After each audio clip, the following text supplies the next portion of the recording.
ओम नमः शिवाय गुरवे सच्चिदानन्दमूर्तये निष्प्रपञ्चाय शान्ताय निरालम्बाय तेजसे विश्वं दर्पणदृश्यमाननगरी तुल्यन्निजान्तर्गतम् पश्यन्नात्मनि मायया बहिरिवोद्भूतं यथा निद्रया यत्साक्षात् कुरुते प्रबोधसमये स्वात्मानमेवाद्वयम् तस्मै श्रीगुरुमूर्तये नमः इदं श्रीदक्षिणामूर्तये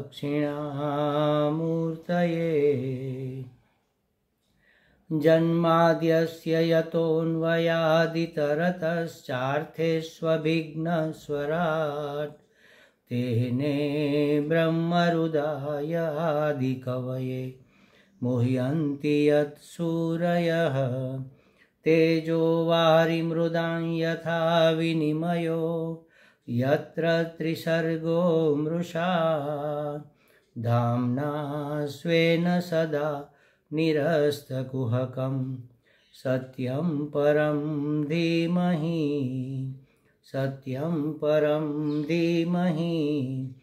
सच्चिदानन्दरूपाय विश्वोत्पत्त्यादिहेतवे तापत्रयविनाशाय श्रीकृष्णाय वयं नुमः। श्रीकृष्णाय वासुदेवाय हरये परमात्मने प्रणतक्लेशनाशाय गोविन्दाय नमो नमः। गोविन्दाय नमो नमः। हरिः ओम श्रीगुरुभ्यो नमः। हरिः ओम। हरिओम प्रभु जी। आज के इस अध्यात्म परिषद में आप सबका स्वागत है। आज श्रीमद् भागवत जी तीसरा स्कंध 25वां अध्याय और 27वां श्लोक शुरू करने जा रहे हैं। इससे पहले कपिल भगवान ने देवहूति माता को उपदेश दिया कि आप सत्संग करो, साधुओं का संग करो। इससे क्या होगा कि जैसे हलाहल विष को शिव जी ने हर लिया था, पी लिया था, वैसे ही सत्संग दोष हराहिते, वैसे ही कुसंग के दोष को यह सत्संग हर लेता है।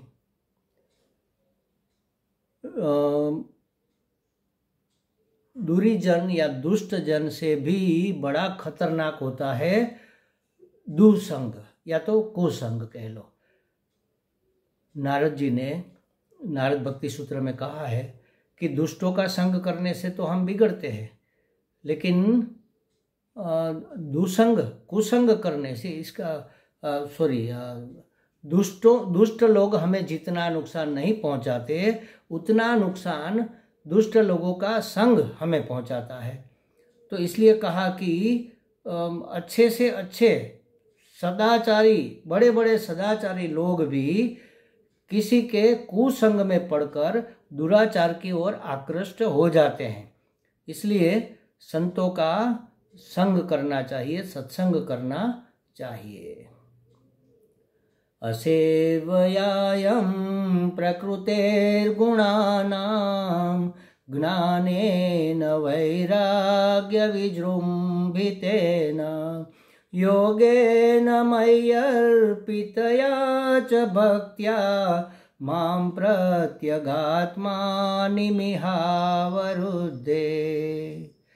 कपिल भगवान कहते हैं कि इस प्रकार प्रकृति के गुणों से उत्पन्न हुए शब्द आदि विषयों का त्याग करने से, देखो ये शब्द, स्पर्श, रूप, रस, गंध, ये 5 विषय है प्रकृति के, और उस विषय को ग्रहण करने के लिए भगवान ने हमें 5 इंद्रियां दी है। शब्द विषय को ग्रहण करने के लिए कान दिए हैं, स्पर्श को ग्रहण करने के लिए, स्पर्श विषय को ग्रहण करने के लिए हमें त्वग इंद्रियां दी है। शब्द, स्पर्श, फिर रूप विषय को ग्रहण करने के लिए हमें आँख दी है, नेत्र इंद्रिया, चक्षुर इंद्रिया दी है। शब्द दिया, स्पर्श दिया, रूप दिया, फिर रस दिया। रस विषय को ग्रहण करने के लिए हमें रसना, जिसको हम जिह्वा कहते हैं, रसना दी है। वहाँ से हमें रस का स्वाद पता चलता है। और गंध को ग्रहण करने के लिए हमें घ्राण इंद्रिया दी है, नाक इंद्रिया दी है।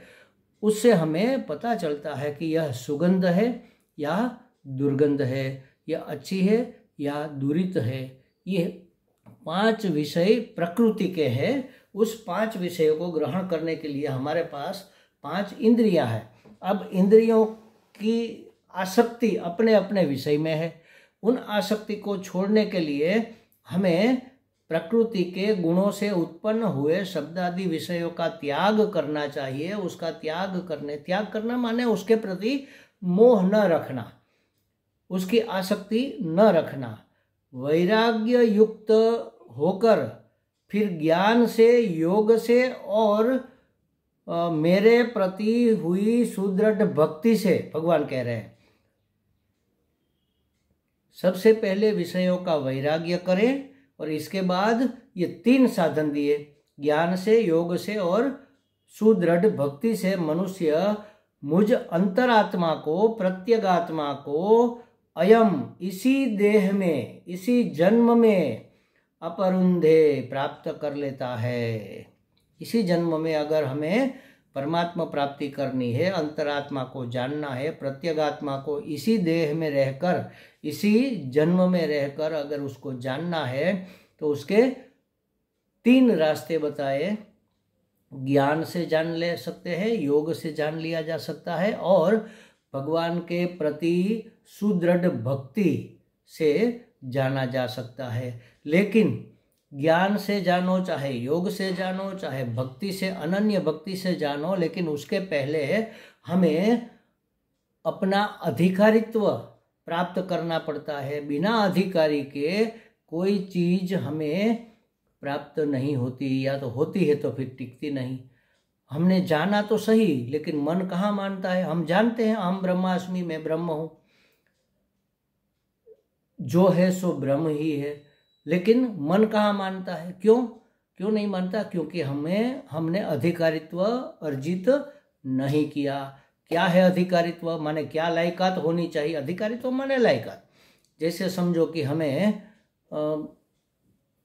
कलेक्टर बनना है तो क्या अधिकार हमारा, कौन सा अभ्यास होना चाहिए? या तो हमें ग्रेजुएशन में एडमिशन लेना है तो हमें 12वीं कक्षा पास करनी चाहिए, या तो हमें हाई स्कूल में एडमिशन लेना है तो प्राइमरी को पास करना होता है, उसका ज्ञान हमें अर्जित करना होता है। उसी तरह अगर हमें ज्ञान से, योग से या भक्ति से परमात्मा प्राप्ति करनी है, अंतरात्मा को जानना है, प्रत्यगात्मा का साक्षात्कार करना है, तो हमें कौन सा अधिकार चाहिए? तो यहाँ कहा वैराग्य से युक्त होकर आप जान सकते हैं। वैराग्य माने मात्र वैराग्य नहीं। वैराग्य कब आएगा? जब विवेक होगा तब। तो विवेक, वैराग्यादि साधन चतुष्टय संपन्न होकर फिर ज्ञान से या भक्ति से या योग से हम प्रत्येक चैतन्य आत्मा को अनुभव कर सकते हैं, जान सकते हैं, उसकी साक्षात अपरोक्ष अनुभूति कर सकते हैं। विवेक दृढ़ होगा तो अपने आप जो काम की चीज, विवेक माने फर्क करना, भेद करना कि ये अच्छा है, ये बुरा है, ये ठीक है, ये बेठीक है, ये काम की चीज है, ये निकम्मी चीज है, ये हमारे योग्य है, ये हमारे योग्य नहीं है, ये हमें लक्ष्य तक पहुंचाने में सहायक है, ये हमें लक्ष्य तक पहुंचाने में बाधक है या तो सहायक नहीं है। जो हमारे लक्ष्य प्राप्ति में सहायक है उसके प्रति तो हमारा अनुराग होगा, लेकिन जो हमारे लक्ष्य तक पहुंचने में सहायक नहीं है उसके प्रति हमारा वैराग्य हो जाएगा। अगर विवेक दृढ़ हो गया, ठीक ठीक विवेक हुआ, तो वैराग्य अपने आप हो जाएगा। अब वैराग्य जब दृढ़ होता है, चरम वैराग्य हो जाता है, तो अपने आप शम दमादि षटक संपत्ति अर्जित हो जाती है। शम माने मन का नियंत्रण।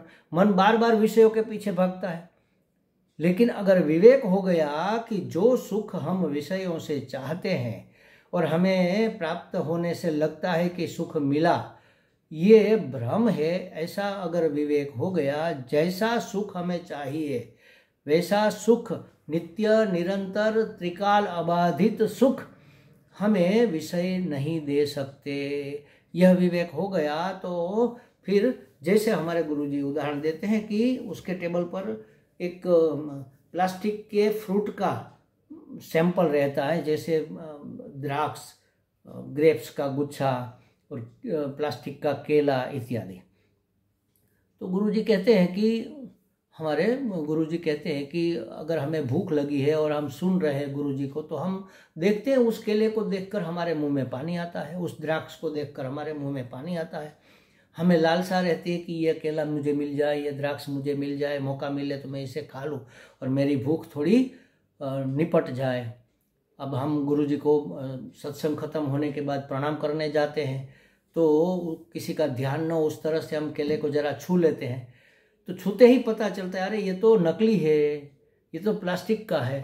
तो फिर उसके प्रति हमारा कोई मोह रहेगा नहीं, क्योंकि जो हेतु हमें उसके प्रति आकर्षित करता था वह उसमें नहीं रहा। माने भूख के कारण हम उसके प्रति आकर्षित हो रहे थे कि ये हमारी भूख मिटाएगा। अब पता चला कि उसमें तो भूख मिटाने का सामर्थ्य है ही नहीं। तो उसी तरह हरेक विषय का मिथ्यात्व अगर हमें पता चल जाए तो उसके प्रति वैराग्य हो जाता है। मिथ्यात्व पता चलने के लिए विवेक चाहिए। विवेक दृढ़ हो गया, मिथ्यात्व निश्चय हो गया, तो वैराग्य अपने आप हो जाएगा। वैराग्य हो गया तो फिर मन में उसके लिए कोई आसक्ति नहीं रहेगी, कोई लालसा, कोई तृष्णा नहीं रहेगी। तो मन अपने आप संयमित हो जाएगा, जिसको शम कहते हैं। अगर मन संयम में आ गया तो इंद्रिया फिर कहाँ जाएगी? मन के पीछे पीछे मन इंद्रियों को लेकर दौड़ता है, तो इंद्रिया भी संयमित हो जाएगी। तो सम दम इत्यादि 6 संपत्तियां मानी गई है, ये 6 संपत्ति हमें अर्जित हो जाएगी। इतना होने से अपने आप मुमुक्षा जागृत होगी। मुमुक्षा माने मुक्त होने की इच्छा। किस से मुक्त होना है? जो हमारे काम की चीज नहीं है, जो हमें लक्ष्य तक पहुंचने में बाधक है, जो हमारे जीवन में समस्याएं खड़ी कर रही है, जो हमें दुख दे रहा है, जो हमें नापसंद है, जो हमें भटकाता है, जो हमें श्रमित करता है, जो हमें ठेस पहुंचाता है, ऐसा हरेक पदार्थ हम छोड़ देंगे। उससे मुक्त होने का उपाय क्या है ये फिर सोचेंगे। मतलब कि हम मुक्ति चाहेंगे। मुक्ति चाहना को कहते हैं, मुक्ति की चाहना को कहते हैं मुमुक्षा। मुमुक्षा जब जागृत होती है तो उससे छूटने का उपाय ढूंढते हैं, कहीं शास्त्र, कोई पुस्तक में, कोई प्रवचन में, किसी महात्मा से ढूंढते ढूंढते फिर पता चलता है कि आत्म स्वरूप को जान लेना ही सभी समस्याओं का समाधान, अपने आप को यथार्थ रूप में जान लेना ही सभी समस्याओं का समाधान है। तो फिर जिज्ञासा होती है कि कैसे जाने हम अपने आप को। तो जिज्ञासा लेकर किसी सद्गुरु के शरण में जाते हैं और उसको कहते हैं, अपनी समस्या निवेदन करते हैं, उसकी सेवा शुश्रूषा करके उसको प्रसन्न करके फिर अपना प्रश्न उसके सामने रखते हैं और वह कृपा निधान हमारे ऊपर कृपा करके हमें शास्त्र का उपदेश देकर बताते हैं कि इस तरह से तुम आत्म तत्व को जान सकते हो। तो ये है पूरा प्रोसेस महाराज। तो यहाँ एक शब्द कह दिया, वैराग्यवान होकर ज्ञान से, योग से या भक्ति से मनुष्य अपनी अंतरात्मा को, प्रत्येगात्मा को जान सकता है। तो वैराग्य युक्त होकर माने सिर्फ वैराग्य की बात नहीं है। वैराग्य तभी होगा जब विवेक होगा। विवेक होगा तो वैराग्य होगा, और वैराग्य होगा तो समदमादि षटक संपत्ति, वैराग्य दृढ़ होगा तो समदमादि षटक संपत्ति आएगी, और तब मुमुक्षा जागृत होगी, और तब जिज्ञासा होगी और तब सद्गुरु की शरणागति सन्निधि प्राप्त होगी और तब सद्गुरु के उपदेश से तत्वमसि कहकर वह हमें बता देंगे कि वह तत्व तो तुम ही हो, तब हमारी मुक्ति होगी। तो इस तरह से इस प्रकार प्रकृति के गुणों से वैराग्य होना चाहिए, उसका त्याग होना चाहिए। प्रकृति के गुण माने शब्द स्पर्श रूप रसगंध, विषयों को विषय की वासना से हमें छूटना चाहिए, ये पहली शर्त है। ये बताया कपिल भगवान ने अपनी माँ देवहूति जी को। तो भक्ति का मार्ग चित्त को वश, भक्ति मार्ग से चित्त को वश करना थोड़ा सरल लगता है। सरल तो कोई चीज़ नहीं है और इससे सरल और कोई भी चीज़ नहीं है, ये दोनों बातें हैं। लेकिन योग और ज्ञान की अपेक्षा भक्ति मार्ग इसलिए सरल है कि इसमें न तो कोई आसन करना पड़ता है, न तो कोई प्राणायाम करना पड़ता है। एकमात्र भक्ति का मतलब है एकमात्र भगवान को समर्पित हो जाओ और अपने चित्त में परमात्मा के सिवा और किसी को बसाए मत रखो, किसी के प्रति आकृष्ट मत हो। जहाँ जहाँ मेरी नज़र पड़े वहाँ वहाँ हरि तुझ हाजरी, बस ऐसी स्थिति अगर हो जाए तो ये हो गया भक्त। तो भक्ति मार्ग में चित्त को वश करना थोड़ा सरल है, क्योंकि इसमें आसन प्राणायाम आदि करने की आवश्यकता नहीं रहती। मन अपने आप वश हो जाता माने भगवान के चरणों में लीन हो जाता है। जैसे समझो कि अभी ये सत्संग आप सुन रहे हैं तो मन अपने आप इस विषय में चला है। भगवान की लीला का वर्णन होता है। अगर समझ लो कि हमने गोवर्धन धारण का प्रसंग है, बहुत बारिश हो रही है, भगवान ने एक उंगली से गोवर्धन उठा रखा है, टेढ़ी टांग किए हुए है, एक उंगली से पर्वत उठाया है और दूसरे हाथ से वह बंसी बजा रहे हैं। सभी गोपियाँ तल्लीन होकर वहाँ उसकी ओर निहार रहे और बाहर बड़े जोरों की मूसलाधार बारिश हो रही है। तो ये दृश्य हमारे दिमाग में जब आएगा तो बाकी संसार तो भूल ही जाएगा। तो कहते हैं कि मन कहीं भटक जाए ऐसा मौका ही नहीं रहता। तो विषय सेवन नहीं करने से वैराग्य पूर्वक ज्ञान हो जाता है। विषयों की वासना छूटने से ज्ञान हो जाता है। भक्ति योग से अपने प्रत्यगात्मा का साक्षात्कार हो जाता। अब ये प्रत्यगात्मा क्या है तो इसकी व्याख्या करते हैं। प्रत्यगात्मा माने जो आँखों के पीछे बैठकर आँखों में से झांक रहा है, वह है प्रत्यगात्मा। एक सरल भाषा में समझना है तो समझो कि आप ये प्रवचन सुन रहे हैं, तो आप सुन रहे हैं ऐसा जो जानता है वह है प्रत्यगात्मा, वह आप है। आप माने प्रत्यगात्मा। ये प्रवचन आप सुन रहे हैं, ये आपको पता है, जिसको पता है वह प्रत्यगात्मा है। तो कहते हैं कि आँखों के पीछे देखकर आँखों के झरोखे से जो झांक रहा है वह प्रत्यगात्मा। जिस दिशा में विषय दिखाई पड़ रहे हैं उससे विपरीत का अर्थ है प्रत्यक। ये आँख से हम पेंसिल देख रहे हैं तो पेंसिल की दिशा हमारे सामने की है, तो इसके आँख के पीछे की दिशा को कहते हैं प्रत्यक। प्रत्यक वह है जो मन के पीछे बैठकर मन के झरोखे से झांकता रहता है। अविद्या के पीछे बैठकर अविद्या को भी जानता रहता है और किसी के आगे न जाकर सबके पीछे रहता है, वह है प्रत्यगात्मा। उसका साक्षात्कार होता है। तो देवहूति ने आगे पूछा, देवहूतिर्वाच काचित्तत्वयुचित्ता भक्तिः कीदृशी मम गोचरा यया पदं ते निर्वाणम् अंजसन्वान्वा अहम। आपकी अचिता माने समुचित भक्ति का, उचित भक्ति का, समुचित भक्ति का क्या स्वरूप है। भक्ति करनी है, आपने कहा भक्ति का मार्ग आसान है, चलो हम भक्ति करें, तो उसका स्वरूप कैसा है, माने कि उसके स्वरूप लक्षण क्या है, कैसे भक्ति करें, कैसे जाने कि हम भक्ति करने में लग गए। तो समुचित भक्ति का माने ठीक भक्ति का, उचित भक्ति का क्या स्वरूप है, क्या लक्षण है। और मेरे जैसी अबला के लिए वो अपने आप को अबला कहती है। हमारे समाज में भी ये माना जाता है कि स्त्रियाँ अबला होती है, वास्तव में अबला होती नहीं है।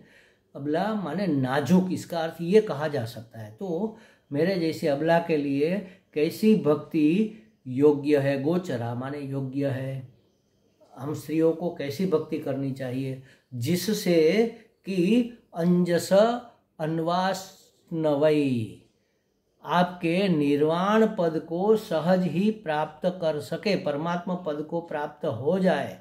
उसके लिए हमारे जैसी नाजुक स्त्रियों के योग्य कौन सी भक्ति, कैसी भक्ति है, उस भक्ति का स्वरूप क्या है। निर्वाण पद को सहज ही प्राप्त हो जाए, ऐसा शब्द आया। निर्वाण माने परम निवृत्ति, परम गति। देखो हम अभी नौकरी करते हैं तो नौकरी से तो निवृत्त हो जाते हैं, लेकिन जीवन में कुछ करना तो रह ही जाता है। बिना किए कुछ हम रह नहीं सकते, और मानते हैं कि हम करते हैं तभी होता है, हम न करते तो कैसे होता। तो उनमें से, उन सभी प्रवृत्तियों में से, और ऐसी मान्यता से कि मैं करूँगा, मैं करता हूँ, मैं कर रहा हूँ, मैंने किया, ऐसी मान्यता से परम निवृत्ति, बिल्कुल ही निवृत्ति, इसका नाम है परम गति, इसका नाम है निर्वाण। मनुष्य के जीवन में दुख, अज्ञान और मृत्यु, ये तीनों सच्चिदानंद स्वरूप के विरोधी है। सच्चिदानंद स्वरूप किसका है? सबका है वैसे तो, लेकिन परमात्मा का अभी हम मानते हैं कि ये सच्चिदानंद स्वरूप परमात्मा, इसके जो इसका जो स्वरूप है उसका विरोध कौन करता है? दुख, अज्ञान और मृत्यु। दुख किसका? सत चित्त आनंद, आनंद का विरोधी दुख है, चित्त का विरोधी अज्ञान है, और सत का विरोधी मृत्यु है। ये मनुष्य के जीवन में ये तीनों सच्चिदानंद विरोधी लक्षण लगे हुए हैं उसके पीछे। आनंद के विरोध में दुख, ज्ञान के विरोध में अज्ञान और सत्यता के विरोध में मृत्यु है। ये तीनों जीवन से निकल जाए तो उसको कहते हैं निर्वाण, उसको कहते हैं मुक्ति। अज्ञान टल जाए, दुख मिट जाए और मृत्यु निवृत्त हो जाए। मृत्यु, कबीरदास ने एक बार कहीं कहा है, कबीर ऐसे मरो कि फिर मरना ना होए, माने कि विदेह मुक्ति, फिर जन्मना ना होए तो फिर मरना कैसे होगा, फिर जन्म लेने की जरूरत न पड़े। कोई कामना, कोई वासना, कोई ऋणानुबंध, कोई कर्मों का फल अगर बाकी रह गया तो जन्म तो होगा, लेकिन सब जलकर ज्ञान भस्म कर देता है, तब पुनर्जन्म की कोई संभावना नहीं रहती। तो इसको कहते हैं निर्वाण। निर्वाण माने विदेह मुक्ति, फिर से देह लेने की जरूरत न पड़े, ऐसी मुक्ति। जीवन मुक्ति, जिंदा है तब भी मुक्त अगर है तभी तो विदेह मुक्ति होगी। जिंदा अगर बंधन में है, आसक्ति में है, संग में पड़े हुए है तो विदेह मुक्ति नहीं होगी। तो जीवन मुक्ति और उसके बाद मृत्यु के बाद विदेह मुक्ति। जिंदा है तब भी विदेह मुक्ति मानी जा सकती है कि ये देह में नहीं हूँ। जैसे जनक जी विदेह राज कहलाते थे, उसका देह तो था लेकिन वह उसका नहीं था, वह देह नहीं थे, वह देह उसका नहीं था। न मैं देह, न ये देह में हूँ और न देह मेरा है, ऐसा अगर दृढ़ निश्चय हो जाए तो ये है विदेह मुक्ति। इसी को कहते हैं निर्वाण। अध्यात्म योग से उस निर्वाण पद की प्राप्ति होती है।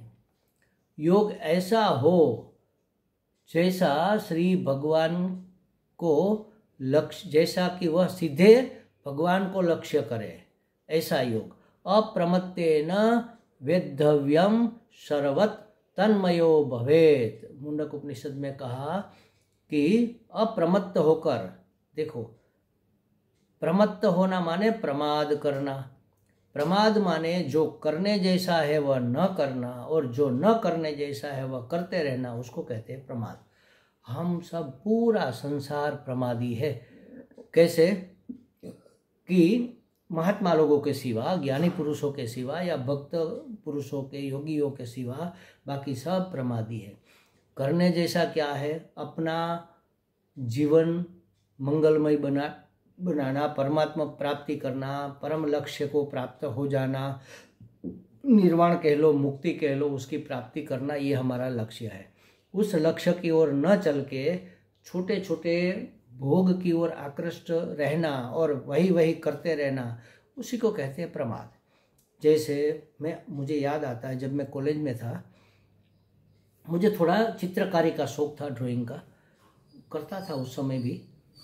तो जब प्रोफेसर पढ़ाते थे तो मेरी नोटबुक जो थी ना, आगे से मैं पॉइंट्स लिखता जाता था नोटबुक में, जो प्रोफेसर पढ़ाते उसके पॉइंट लिखता था और पीछे से चित्रकारी करता था। तो ज़्यादातर तो मेरी नोट पीछे से जल्दी ख़त्म होती थी। जब प्रवचन चल रहा है तभी भी मैं पीछे से नोट खोलकर कोई ना कोई चित्र बना रहा हूँ, या तो प्रोफेसर का, या तो किसी वस्तु का, विषय का, पदार्थ का, या तो बारिश से देखा कि सूर्य उग रहा है, और विंटर के समय में तो थोड़ा देर से उगता है, तो दिख रहा है लाल लाल सूर्य है, तो वो कुदरती दृश्य बनाना, ये सब मैं बनाता रहता था। वास्तव में उस समय करना क्या चाहिए था, सिर्फ लेक्चर सुनो और उस लेक्चर में से जो अगत्य के पॉइंट्स है उसको लिखो। तो जो करना था वो नहीं करके जो नहीं करना चाहिए था उस समय वह कर रहा था, उसको कहते हैं प्रमाद। तो हमारा जीवन प्रमाद क्या है, जीवन भर का प्रमाद क्या है? हमें अपने परम लक्ष्य को प्राप्त होना है, उसके लिए प्रयत्न न करके किसी और लक्ष्य के पीछे दौड़े रहना। जैसे हमें पढ़ लिख कर पैसे कमाने हैं, बिजनेस करना है, नौकरी करनी है, फिर शादी करनी है, फिर बच्चे पैदा करना है, फिर बच्चों को पढ़ाना है, फिर बच्चों की शादी करना है, ये सब हमारे जीवन मुक्ति के लक्ष्य नहीं है।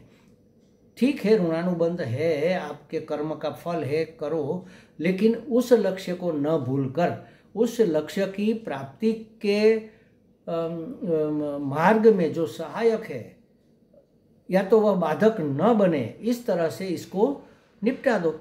तो ये हो गया अप्रमत्त। तो कहते हैं कि अध्यात्म योग से उस निर्वाण पद की प्राप्ति होती है। योग ऐसा हो जो सीधे भगवान को विषय करे, लक्ष्य करे। अप्रमत्तेन वेद्धव्यम सर्वतन्मयो भवेत्। जैसे बाण कोई मारता है तो जाकर सीधा लक्ष्य में लगकर वहाँ लीन हो जाता है, खूब जाता है। बस उसी तरह हमारा एक ही लक्ष्य, परमात्मा प्राप्ति, अखंड एक रस आनंद की प्राप्ति। हमें शांति तो चाहिए ना, परम शांति की प्राप्ति, परम संतुष्टि की प्राप्ति, परम निरात, जिसको गुजराती में निरात कहते हैं, निरात की प्राप्ति। ये तो सब चाहते हैं, रास्ते अलग अलग है, जो गलत है उस रास्ते पर चले जाते हैं, इसको कहेंगे प्रमत्त। तो अप्रमत्त होकर सर्वत तन्मय हो जाना ही हमारा लक्ष्य होना चाहिए। कीदृश कति चांगानी यत्तत्त्वावबोधनम। माता पूछती है कि वह आपका कहा हुआ योग, जो अध्यात्म योग की बात कर रहे हो या तो भक्ति योग की बात कर रहे हो, वह भक्ति योग यतः जिससे तत्व ज्ञान की प्राप्ति होती है वह कैसा है, और उसके लिए और उसके कितने अंग है, यह सब आप मुझे इस प्रकार समझाइए जिससे इस दुर्बोध विषय को मैं सुगमता से समझ सकूं। पहले कहा ना, मैं अबला नारी हूँ, नाजुक हूँ, मतलब मैं ज़्यादा सोच नहीं रहा। बुद्धिजीवी माताएं बुद्धिजीवी नहीं होती, माताएं ज़्यादातर भावमय होती है और पुरुष ज़्यादामय बौद्धिक होते हैं। तो भाव सभर व्यक्ति जो है, जो ज़्यादा दिमाग नहीं लगाते तर्क वितर्क में, वह सुगमता से समझ पाए इस दुर्बोध विषय को। दुर्बोध माने जिसको समझना कठिन है, ऐसे विषय को सुगमता से समझ पाए, ऐसे उसके बारे में हमें बताइए। वह आपका कहा हुआ योग जिससे हमें तत्व ज्ञान की प्राप्ति हो जाए वह कैसा है, और उसके कितने अंग है। अंग माने उसके उपचार या उसके स्टेप्स कह लो। यह सब आप मुझे इस प्रकार समझाइए जिससे कि मैं उसको सुगमता से समझ लूं। तो माता के इस प्रश्न के उत्तर में भगवान अब उसको भक्ति योग के बारे में समझाएंगे। इसकी बात हम फिर कल करेंगे। ओम पूर्णमदः पूर्णमिदं पूर्णात् पूर्णमुदच्यते पूर्णस्य पूर्णमादाय पूर्णमेवावशिष्यते। ओम शांति शांति शांति। हरि ओम। श्री गुरुभ्यो नमः। हरि ओम।